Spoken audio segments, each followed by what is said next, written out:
brought to you by Unienzyme। जब gas सताए यूनियनजाइम लो। इसके तत्व गैस की जड़ पे काम करे और खाना पचाए आपके डाइजेस्टिव सिस्टम की तरह, जो दे बदहजमी से आराम। यूनियनजाइम, गैस भगाओ, खाना बचाओ। जनता का रुझान दिनों दिन उत्तरोत्तर मेरे प्रति बढ़ता चला जा रहा है, जिसको देख के ये कहा जा सकता है कि भाजपा सपा लड़ाई में बहुत पीछे। जनता का जो मेरे प्रति रुझान है, ध्रुवीकरण है और दिनों दिन बढ़ता हुआ ग्राफ है, वो एक शुभ संकेत है जीतने का। अखिलेश जी तो बहुत कुछ मालूम है, अभी लड़के हैं, बच्चों जैसी हरकत करते हैं, बच्चों जैसी बात करते हैं, सोच का अभाव है, अपने आइडियोलॉजी पर गंभीर नहीं है। आखिरी दौर के मतदान का आज आखिरी दिन चुनाव प्रचार का भी है। हम राष्ट्रीय शोषित समाज पार्टी के राष्ट्रीय अध्यक्ष स्वामी प्रसाद मौर्य से बात करेंगे। लोकसभा कुशीनगर में उनका वर्चस्व कितना इतने दिनों में बढ़ा है। मौर्य जी, क्या देख रहे हैं कुशीनगर लोकसभा में, आपकी स्थिति क्या देख रहे हैं? देखिए, अभी तक तो जनता का रुझान दिनों दिन उत्तरोत्तर मेरे प्रति बढ़ता चला जा रहा है, जिसको देख के ये कहा जा सकता है कि भाजपा सपा लड़ाई में बहुत पीछे है। और जिस तरीके से मेरे समय में कराए गए विकास कार्यों, लोगों के साथ मिलना जुलना व्यवहार, सुख दुख में शरीक होने की बात कि लोगों में आम चर्चा है, वही मेरे चुनाव का मुख्य आधार बन गया है। जनता का ध्रुवीकरण भी उसी आधार पर हो रहा है। जो सपा या भाजपा के प्रत्याशी हैं, हमेशा जनता से कटे हुए थे। जनता के बीच में सांसद रहते हुए भी आना जाना नहीं था, लोगों से मिलना जुलना भी नहीं था, सुख दुख में शरीक होना भी नहीं था। यहाँ तक कि ये भी जानकारी मिली कि प्रार्थना पत्र अगर कोई देता भी था तो रद्दी टोकरी में चली जाती थी। और दर्जनों ऐसे भी शिकायतें हैं कि कभी अपनी बेची गई ज़मीन को सांसद बनने के बाद सत्ता के प्रभाव में उन सारी ज़मीनों को वापस करने का भी इन्होंने घिनौना खेल खेला है, जो एक जनप्रतिनिधि के लिए बहुत निंदनीय है, एक प्रतिनिधि के लिए शोभा नहीं देता है। लेकिन ऐसा लगता है वो सांसद कम हैं, माफिया ज़्यादा हैं।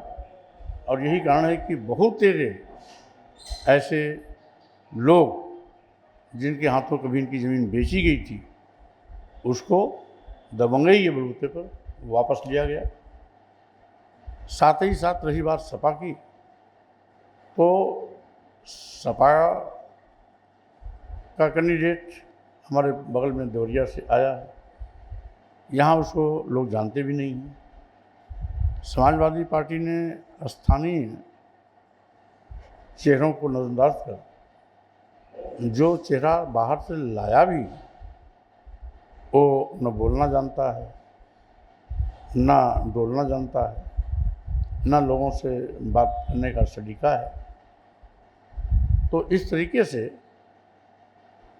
ऐसी परिस्थितियों में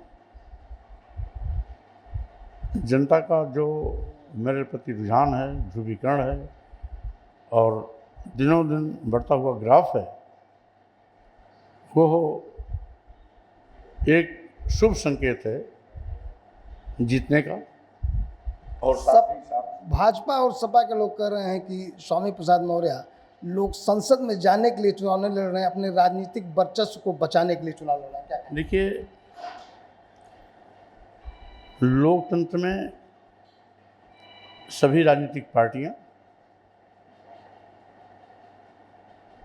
अपने अपने पार्टी की जनाधार को बढ़ाने के लिए और अपने सांसदों को जिताने के लिए ही चुनाव लड़ती हैं। चुनाव का मतलब ही यही होता है, विभिन्न पार्टियों के चेहरों में जो सबसे सुटेबल होता है लोग उसको चुनते हैं। अगर उस मानक में मैं किसी और से आगे हूँ तो स्वाभाविक रूप से चुनाव मैदान में कूदना लाजमी है।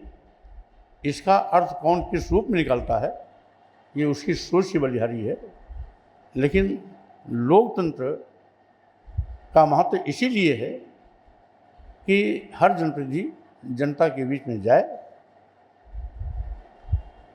कौन जीतेगा कौन हारेगा मुहर जनता लगाती है, और साथ ही साथ इसीलिए आज भी हमारे देश में लोकतंत्र जिंदा है, क्योंकि लोकतांत्रिक तरीके से ही चयन प्रक्रिया होती है, चुनाव होता है।